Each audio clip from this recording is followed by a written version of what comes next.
When I first watched the Nagatoro anime, I thought it was really weird that the whole plot was about one girl bullying one guy for an entire show, both physically and verbally.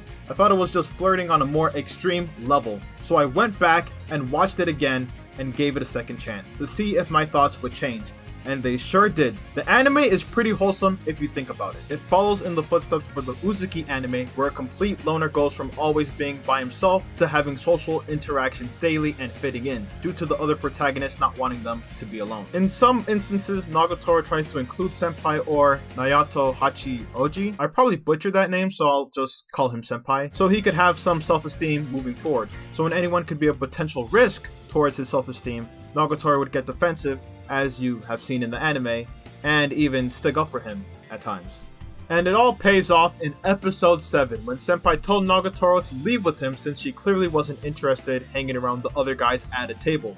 This right here is the best moment in the show, and it's all due to Nagatoro hanging out with Senpai and building his courage up to a point where he can do things like this. Nagatoro's friends even acknowledged Senpai's unexpected actions. If you were to put the Senpai from episode 1 before he met Nagatoro in a situation like this, there's a very good chance he would just walk right by. When Senpai is doubting himself, Nagatoro steps in so he can feel better in some way, shape, or form. If you look at episode 10, it shows the bigger picture the anime tried to paint in the first place, and it also wraps up everything I just said.